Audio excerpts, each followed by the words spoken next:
हर किसी के जीवन में कभी ना कभी ऐसा पल जरूर आता है जब वो किसी लड़के या फिर लड़की के प्रति आकर्षित होते हैं। यह आकर्षण दोस्ती और फिर दोस्ती प्यार में बदल जाती है।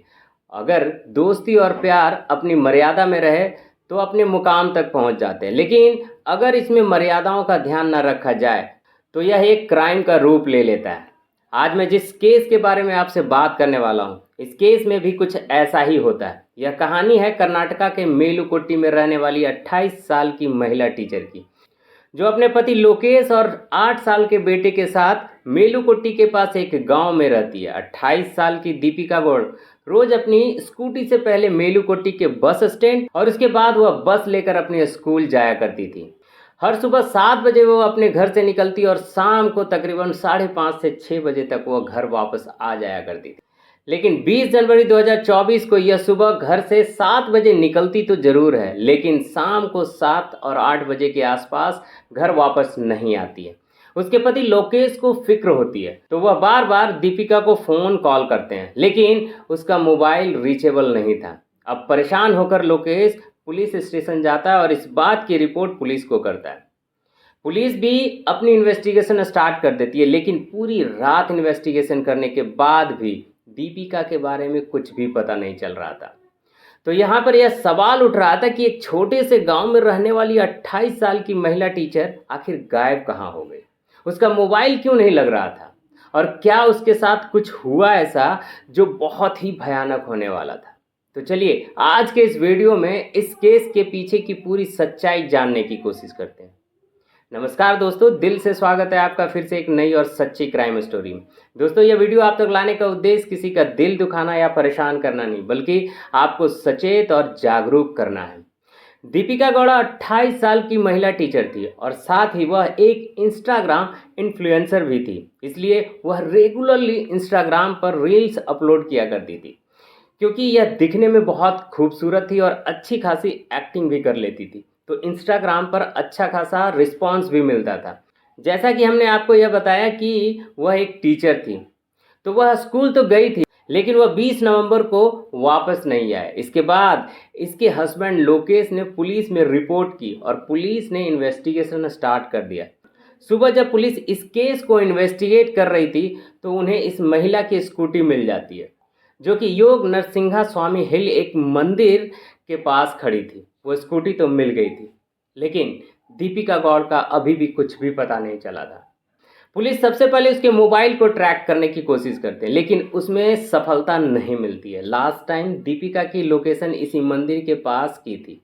जब पुलिस इनके कलीग से इन्वेस्टिगेट करते हैं तो मालूम चलता है कि 20 जनवरी 2024 को दीपिका 12 बजे ही स्कूल से हाफ डे लेकर निकल चुकी थी और उसके बाद वह वापस स्कूल नहीं आई थी। अब यहाँ से यह केस और भी पेचीदा हो गया था, क्योंकि अक्सर दीपिका शाम को स्कूल की छुट्टी के बाद सीधा घर वापस जाया करती थी। दीपिका की कॉल डिटेल्स तो पुलिस चेक कर ही रही थी। इसके अलावा दीपिका गौड़ के नेबर से भी इन्वेस्टिगेशन की जा रही थी और इस इन्वेस्टिगेशन में पुलिस को कुछ अलग मालूम चलता है।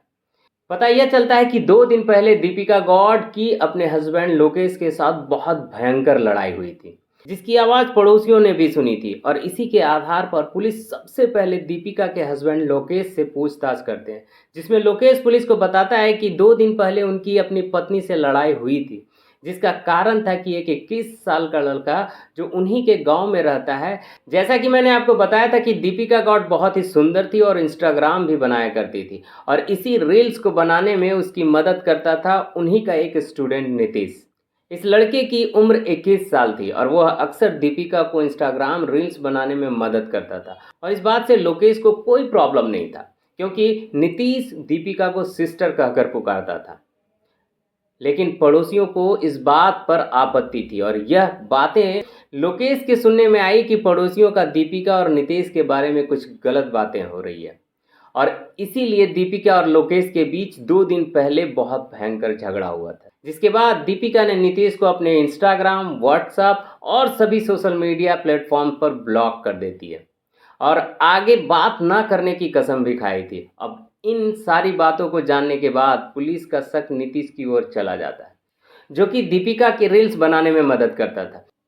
जब पुलिस उसके घर पहुंचती है तो मालूम चलता है कि वह 2 दिन से घर से फरार है और वह कहाँ गया है इसके बारे में उसके घर वालों को भी पता नहीं है।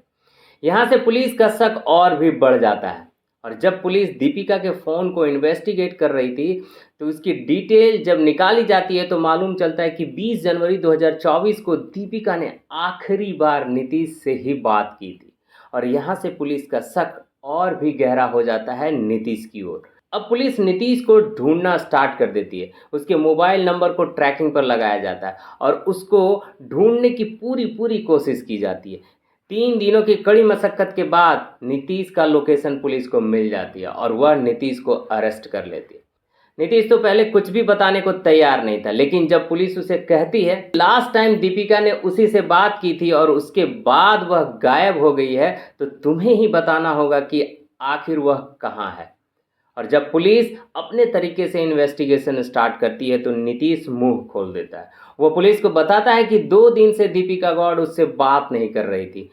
उससे पहले अक्सर वो उसके घर पर जाया करता था, रील्स बनाने में उसकी मदद किया करता था, लेकिन वो 2 दिनों से उससे बिल्कुल भी बात नहीं कर रही थी। और इसी के चलते 20 जनवरी 2024 को, जिस दिन नीतीश का बर्थडे था, वह दीपिका को कॉल करता है जब वो अपने स्कूल में पढ़ा रही थी। तो नीतीश उसे कहता है कि आज मेरा बर्थडे है, आज तुम मुझसे मिलने आ जाओ। पहले तो दीपिका इस बात के लिए मना करती है, लेकिन बहुत इंसिस्ट करने के बाद वो नीतीश से मिलने के लिए योग नरसिंहा स्वामी हिल पर एक टेम्पल में चली जाती है। पहले वहाँ नीतीश के साथ वह बर्थडे सेलिब्रेशन करती है और इसी के दौरान नीतीश दीपिका को प्रपोज कर देता है। हालांकि दीपिका को इस बारे में कोई भी आइडिया नहीं था, क्योंकि वह उसे अपने छोटे भाई की तरह मानती थी, लेकिन कहीं ना कहीं सीक्रेटली नीतीश दीपिका से प्यार करता था और इसी का इजहार उसने दीपिका के सामने किया। लेकिन दीपिका ने उसको इस बात के लिए मना किया और वहां से जाने लगी।